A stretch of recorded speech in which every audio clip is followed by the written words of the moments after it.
And then bobbyex has his own Quest Rogue and Death Rattle Hunter, but chose to play Even Paladin and Cloning Gallery Priest. So, you know, Firebat said he was trying to target a little bit of the slower decks, things like the Odd Warrior would struggle. Be like on average, maybe slightly better against some of this slower field. But I've seen a lot of players put a ton of stock in Even Paladin just as an overall solid deck that can take wins against just about everything. As are most Even decks, I feel. They don't have great matchups, but they don't have terrible matchups. And so I understand why he would go for something like that. But honestly, what I feel like is going to be the trouble point for him. Thousands of his viewers, but he also primarily tries to meme it up, you know, slowly converting to the top Tyson dog way of just like, you know, establish your competitive legacy, earn hundreds and thousands of dollars, and no one can really argue with your results. And just say, you know what, I'm just going to take it easy and try to have a little fun, play some meme decks now and then. And then that resulted in him kind of coming up with some really cool ideas. I remember in the Boomsday expansion launch, he was one of the first people I saw playing Mech-Cthulhu Warrior with like the Malygos Inner Rage Whirlwind combos to clear Mech-Cthulhu. And, you know, that ended up being a deck that Rivius used to go to the championship. So Yep. Firebat's still very much a top contender. Yeah, and bobbyex on the other side, he's a player that we've seen at least in playoffs once, but we've seen him compete in HCT a few times. And for this event, he actually practiced with Sohyun, fellow Canadian player, as well as Tare. So maybe taking a little bit of Quest Rogue inspiration from Tare. Yeah. He has I think slightly different lineups than them. I think they settled on like a different Paladin deck at least, because he has Even Paladin. But you can see some of the inspirations from those two players who are very experienced Quest Rogue players coming through with that pick. Also, just in Quest Rogue was just a good read. We saw the very slow and combo-y decks do pretty well in Europe. Maybe not so much in the top 8, but that top 32 had a ton. So Quest Rogue, Mech-Cthulhu Warlock, I think those were great reads for the tournament. Well, we'll see if Firebat can climb this uphill battle. Cloning Priest against Even Warlock does tend to have an edge because they have a lot of removal and a lot of burst. And that's kind of the two things that Even Warlock doesn't want to go up against. Yeah. There's a ton of burst going against them. That means getting low for the Hooked Reaver range is constantly a liability. But, you know, if Firebat can get that early pressure on, never discount Even Warlock, because even in their worst matchups, every now and then they get a Mountain Giant or Twilight Drake that goes unanswered. Yeah, I think this Priest deck from bobbyex is going to take a win regardless. It's got good matchups, I feel like, across the board. Right. Against all three of Firebat's decks that are left up, which is the mid-rangey Q Paladin, which there's not much data on. I feel like it might be slightly Priest favored, but there's a lot of healing in the deck, and they can put on a lot of pressure before Psychic Scream even becomes a big deal, but Psychic Scream just wrecks Death Rattle Hunter. The burst damage over the top plus the plethora of removal allows it to be Even Warlock. So I mean, maybe we can go one level deeper here, TJ. The bans were certainly interesting from my perspective, because statistically Cloning Priest might actually be the ban, because you anticipate that he's going to ban your Quest Warlock or Quest Warrior, Quest Rogue. I'll get the classes right eventually if I keep guessing. But you know, with the Clone Priest, it's really good against a lot of the matches, like you said, but it's also very good against this matchup in Even Warlock. And then when you look even deeper, Even Warlock struggles against almost all the popular decks that's being brought this tournament. Yeah. It struggles in the sense that it's got like a 40 to 45% matchup against everything, but it's not polarized. It's not Odd Rogue versus Odd Warrior, for example, which is just so dominantly one-sided. Yeah. I agree with you. I think even this matchup against like Quest Rogue, for instance, if you just stick a Mountain Giant, sometimes you can just beat him up. Right. And push through with Hellfires in the late game. Once you get to, you know, past like turn 10, if you don't have Blood River Gul'dan and they've completed quests, it's very tough. Yeah. But I feel like it would have a better matchup than this against Cloning Priest. I mean, Quest Rogue is also problematic for Firebat's lineup. I think the numbers are very close, so I don't really think it makes that big of a difference in terms of whether or not Firebat teched, because I look at his lineup, I don't really see anything particularly special about beating Quest Rogue, so I think in his mind, I think it's definitely a appropriate ban.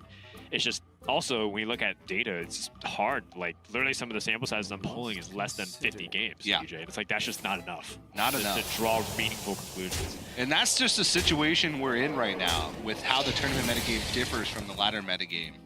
You go try and play Holy Wrath Paladin on the ladder, you're probably going to have a tough time unless you're in very high legend. Yeah. When the decks start to slow down and you can take your time with stuff. But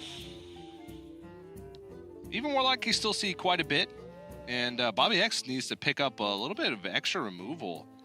He has picked up Malagos in his hand, so the possibility of that just play Xerx's Cloning Gallery on turn 9 and kill your opponent isn't going to happen.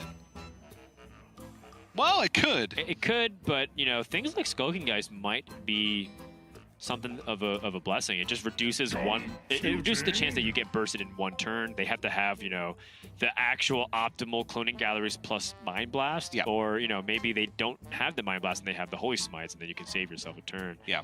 And you know, things like that is probably what Firebat's weighing in the future. But for now, the most important thing is he knows bobbyex has that coin. How is he going to handle like a Psychic Scream situation? And I think it's kind of the same thing either way. Just kind of pressure your opponent the best you can. The most amount of damage he can put out is 8 with the Mountain Giant. So go for the most damage. Yep. It's pretty straightforward, I'd say. Yeah. And in bobbyeX's mind, you know, Shadow Word Death is great, but what does he really want from this Shadow Visions? Does he want a Mind Blast? Probably burn, to be honest. Sure. Because if you Shadow Visions into Mind Blast, then you pick up another Mind Blast, then Xerx's Cloning Gallery. With Firebat floating sub 20 health, Cloning Gallery picking up Velen plus double Mind Blast if you have enough Radiance is enough damage to kill even Warlock most of the time post turn 9 because they're floating around that health. And I honestly would have liked to see bobbyex throw out the Holy Smite there. He knows there's a Skulking Geist. With even Warlock, they're tapping and drawing so much that Skulking Geist becomes more and more of a possibility. Yeah, and that ended up being a really good move here from Firebat because, yes, you want to stack as much damage onto the board, but in this spot, you want to just get the Skulking Geist out of the way because turn 8 is when you hit the real power plays. And so you want to get things like Skulking Geist out of your hand so that way you don't have to play it later on. Not to mention that bobbyex has the coin, so he's one turn faster on Xerx's Cloning Gallery. So this ended up being a really good move here. And Firebat, with this Lich King, is also looking for Death Grip or potential ways to just pressure to end the game, such as Anti-Magic Shell. Doom Pact. It's probably one of his weakest ones. Yeah. And here we go. Cloning Gallery Priest. Well, if it picks up double Radiant and he Shadow Visions into Mind Blast, that is lethal. So as double Radiant, Shadow Visions into Mind Blast. Can try again. Twilight Nailed it. Okay, the Mind Blast #2, and that's going to do it. Cloning Gallery Priest, I mean, this is kind of what it does, because even Warlock puts itself within that range. But it's like you said, TJ, it was likely to pick up the victory anyways, especially when Quest Rogue is banned. And, you know, things are going to look... I don't know. It's quite the head-scratcher. Yeah. I don't think I'd play Hearthstone in very weird places. I think it's weird for me to be playing Hearthstone with my clothes on. Sorry, I didn't know where that was going. Yeah, what I meant to say is I end up being very comfortable when I play Hearthstone a lot of times. And that's completely in the news. I didn't say that. I'm saying completely, fully dressed.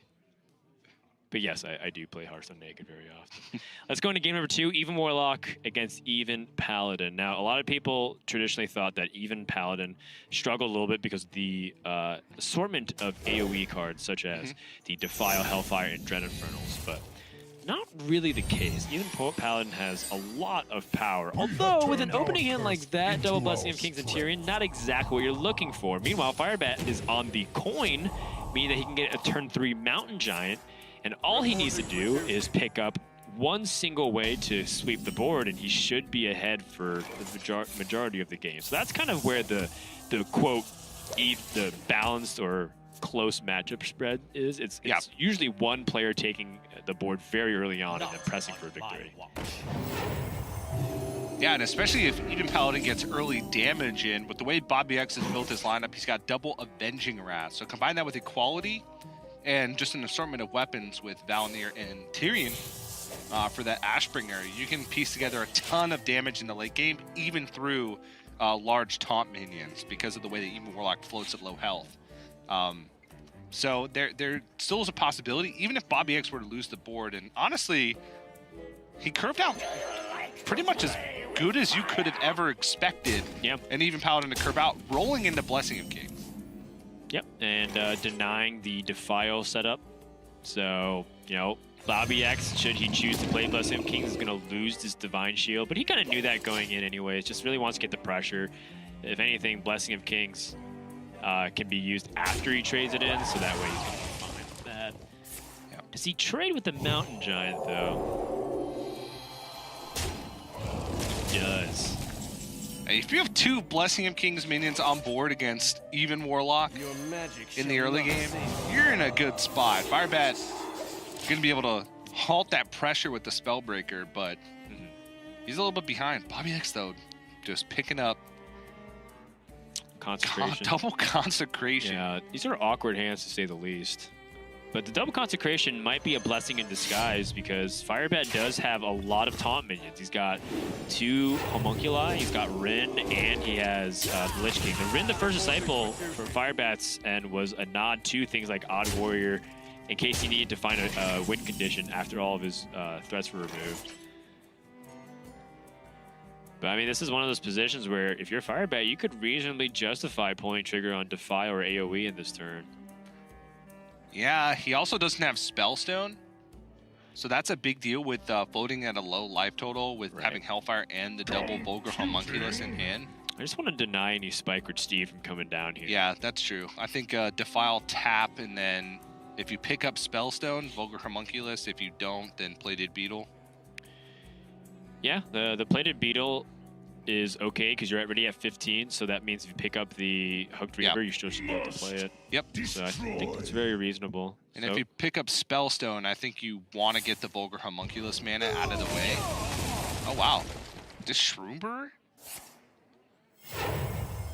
Double 2. Oh, double 2. Wow. I was going to say Shroomber doesn't make sense because it just dies to the Truesover champion on board, and the healing brings you out of range of a possible Hooked Reaver next turn if you were to pick it up. This kind of makes sense because I think that in Firebat's mind, he's not going to have the ability to coin out something like the Lich King without struggling on what's ahead on board right now. Yeah. So what Firebat wanted to do was utilize this Plated Beetle to help preemptively control the state of the board. Not really happening right now, but I think it was an admirable effort. In Firebat in this position, kind of stuck in the same spot where he can go a little bit wider with the Shroomber or Vulgar Homunculus, or he can just play Rin. Yeah, I think I like the Rin better in this situation just because it reasonably challenges the 5/5 on board. bobbyex would have to have something extra. But if Firebat has a read that Spike Rashid is in hand, Rin doesn't progress that game plan much, and he wouldn't be able to contest it on board. Yeah. So I think he wants to go a little bit wider. Yeah, wider makes things like Hellfire a little bit better too, so that way he can spread the damage in case it needs to, but I guess it wouldn't make it that big of a difference. Spike or Steed would be problematic no matter what. And now Firebat crossing that 15 life threshold. Don't say it, Dan. I thought you were going to say the 50-yard line thing again. Now that bobbyex has crossed the 50-yard line. No! Do you tap if you're in this position as Firebat? When you, on 8 mana onward, you're just like in critical range of like, okay, I'm just going to die to Avenging Wrath, or Quality Avenging Wrath. I'm going to die to Pyromancer, Quality Consecration. You know? Yeah. And I think it's also been hard for Firebat to make any reads on the hand. There's been a card stuck in the far left, and these other cards have been stuck there too, but it's not like bobbyex hasn't played on curve every turn. Right. He's just chosen weapons as removal and has only floated a couple mana throughout the entire game. So it's hard to have any significant read on what you need to play around, whether you do need to play around a Quality Avenging Wrath, because bobbyex is not floating mana. So just a tough situation overall if you're Firebat. And I think you just have to kind of make the strongest play on board every turn and hope that your opponent just doesn't have the necessary things to deal with it, which is a very brutal way to play Hearthstone if you're even Warlock, because you do float so low all the time. Yeah, but the good thing about Firebat is he does have an ultimate contingency plan. Like, the Lich King can help bail him out against Tyrion, but he also has the ability to use Blade of Gul'dan and outvalue even Warlock and get out of range. So I like that he's trying to squeeze that value out of Rin first. Ooh. That might be very valuable because of the way Ashbringer and Valinir are going to interact with each other. And bobbyex, because he drew that Hydrologist, also meant that he didn't have to swing with the weapon. Yeah. Because if he was going to play Tyrion, he would risk losing the Valinir for no value. Well, he could have swung with the Valinir before he played Tyrion. Both Spellbreakers are gone. It would just make a really big Tyrion. True that. It wouldn't really have much extra value because, as you mentioned, the weapons override each other, but...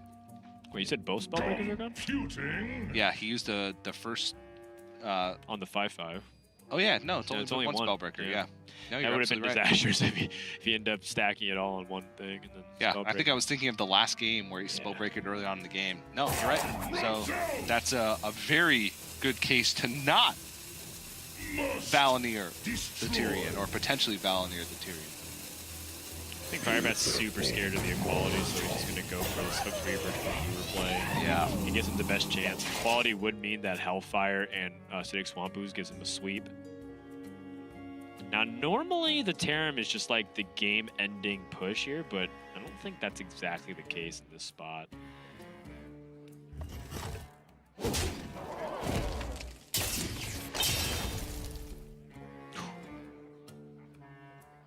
That's just so much pressure.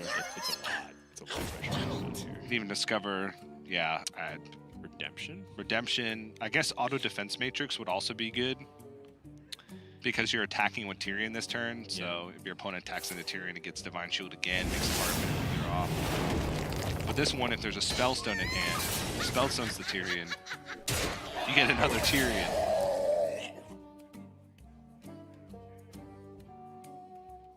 Well, if he trades in the 1/1 and doesn't hero power and plays Redemption, that's a pretty big indication. But gonna keep Firebat guessing. Yeah, I think this is good just to make Firebat second guess himself a little bit, just in case something could have happened. And well, Firebat has the ability to clear off the board and just let his opponent have a weapon. Well, this wouldn't clear off the board because the Tyrion would come back from Redemption with Divine Shield. Oh, you're right.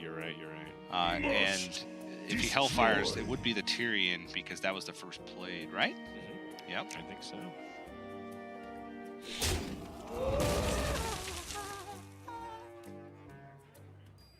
Oh, wait, no. Was the... You could be right. Yeah, we'll see. What ends up coming out for Redemption, but... It's the 1/1. That's a really big deal. So Tyrion doesn't come back. And so kind of bobbyex's Gambit kind of got punishes him in this position. Yeah. Now Firebat can kill off the Hydrologist, so Valinir comes back. And that sequence is fairly important because if it was the other way around, Firebat could have shut down bobbyex. Yeah. Actually, no, because he still had the Sunkeeper Tarim in hand. Now Firebat has a relatively clear turn for Blood River Gul'dan. It will summon 2 Vulgar Homunculus and a Hook Reaver, but Windfury Harpy presents quite a big issue in the damage department of things. It's the Sunkeeper Tarim that's the real kicker here. Firebat's gonna have 2 taunts, but Sunkeeper Tarim means that 2 Homunculus goes down fairly easy to the tokens, and then 3, 6, 10. No, it's not quite there yet. I think max damage is even better with you hit over the Consecration Avenging Wrath is a possible lethal if you hit the Vulgar Homunculus. Right, because that'd be 4, 6, 8, 14, 18 to face. Okay. Which would be exact lethal. Yeah. This may be a better chance for it. No.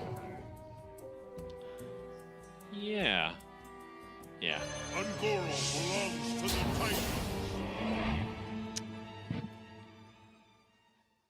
Interesting. long Does as he this- not want the extra 3? Oh, he's just going to play a Spellbreaker. Your magic shall not save me.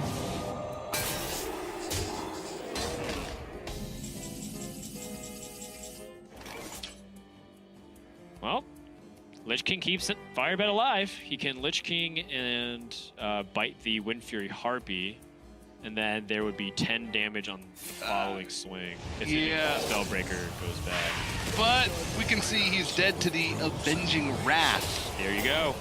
And this was a matchup that I think was one of Firebat's better ones, but it's still an unfavorable one. Just to go to show you how even Warlock is going to struggle at this best of 5. And, you know, I'll say it again. I am not sure if even Warlock was the right pick for this tournament. I think it is a fantastic deck at getting the job done, but, you know, there's just too many decks that are good against it right now.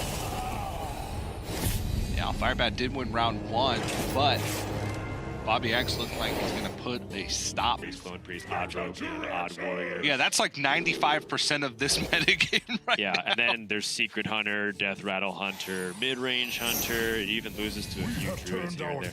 It's tricky, man. So, like, the deck that it's good against is, like, Mech Cthulhu Warlock. Okay. You know, Peanut Shaman. Okay, all right, we're getting there. It's good against Test Rogue. And it is really good against Quest Mage. Did Firebat accidentally think he was submitting to Whose Meme Reigns Supreme and that he was facing off against Brian Kibler? Well, there's actually a funny joke that happens, a running joke in Omnistone, is that Firebat always brings serious decks to Whose Meme Reigns Supreme because he just hates losing. So he ends up just, you know, kicking me and Kibler's butt a lot of times with his serious decks. And then when he comes to playoffs, he brings like a meme lineup.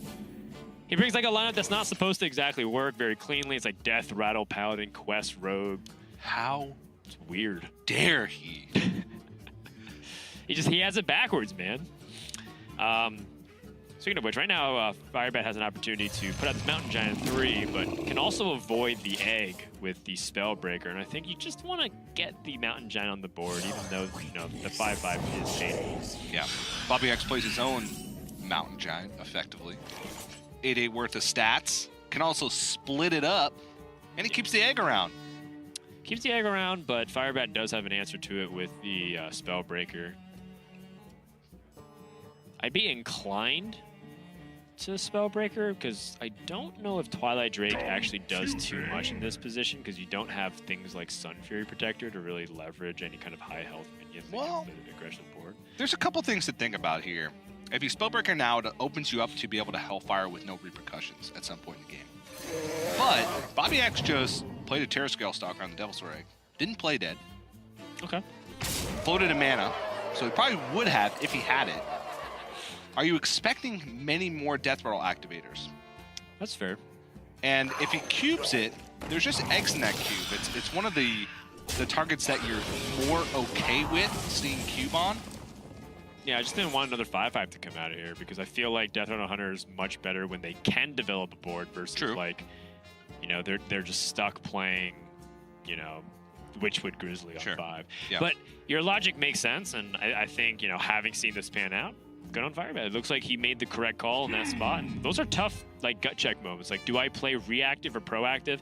And it turns out when you play even Warlock, now that I think about it, you always want to play proactive. It's not really it's not a reactive deck. It's not at all. Yeah, you want to play the best possible minion whenever you can. Even your reactive cards you use to be proactive with the minions that you have on board. Yeah, you want to Hellfire to push through. Yeah, Hellfire to push through, Spellstone to protect your big minions on board to allow them to push through even further. As soon as you get into a situation where you're playing reactive, you're almost 100% reliant on Blood River Gul'dan to pull you out of a situation you'd otherwise lose. So Makes a lot of sense, and I'm convinced. Now, does that mean the second Twilight Drake? So in this case, Firebat chooses the silence. Doesn't want anything to really do with that cube, even if there's only eggs in it. Yeah. And I think no life tap here makes sense, given that he's already at 9 cards anyways. Yeah, it makes his math, I guess, a little bit easier if he silences the cube. But I think if you didn't silence the egg last turn, you wouldn't silence the cube either. Yeah. I don't know. I think that's a little bit different in game plans because that silence is a very key card for many things. If Katharina comes down, it's going to pull a big beast. You probably need to silence that again in order to make sure that you can win at any point in the game, that you can clear the board at any point in the game. So, agreed. It also could be that Firebat setting up for a Defile play. So, you know, what he really wants to do is soften up both these minions at 1 and 2 health, and then play Defile and Twilight Drake. That makes sense. And I think the pan out is going to be okay here. Well, is it? Because they add other egg. He's got 1, 2, 3, but it will summon a 5/5 that will go down to a 4/4 or a 5/4. And his Twilight Drake would... Ooh. Well, he could Hellfire here instead. So if he Hellfires, trades into a 5, he can play a 2-drop right behind it, like the Vulgar Homunculus. Buff his Spellstone twice. Destroy. He'll still be okay, and the Twilight Drake survives. Yes, it would, and he'd have a 2/4 and a 4/2 compared to a 5/5 on his opponent's side of the board. Yeah. Another alternative is just to play the Twilight Drake that he was setting up for right now. And just make one trade over the cube? Yeah. Destroy. Yeah, that's okay, because then Defile is out of your hand. But then the Spellstone's not like as nearly as buff, so then you have to go back to the same thing, like how do I Hellfire, how do I buff? Yeah, you can still play Vulgar Homunculus, so it's buffed a little bit. Okay. Yeah, no, that makes sense too. So you can bump Defile and then play the double 2-drop. Yeah. So that you get a little bit of the best of both worlds. So those are the 3 plays that I think makes the most sense here.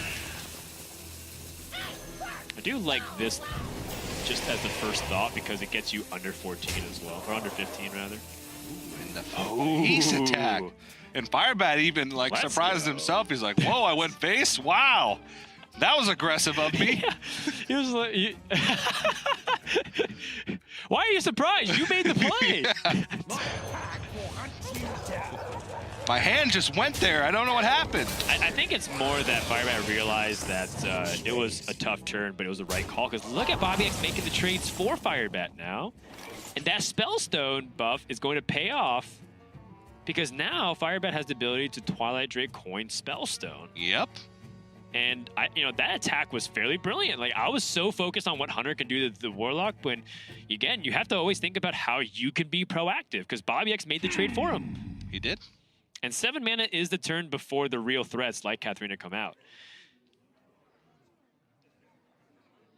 Problem is, Firebat's still not out of the woods yet. If he Twilight Drakes and coins the Spellstone, and bobbyex pulls out, the Devil Sword, still kind of back to the drawing board here for Firebat. Yeah. Also, by using the coin, he's a turn away from Blood River Gul'dan. And also by using the Spellstone, he's the Devil Sword, Katharina. He can't deal with the Devil Sword of the Katharina. And if he draws Hooked Reaver and bobbyex makes trades here, then he's in double trouble. Okay, now he can Hooked Reaver.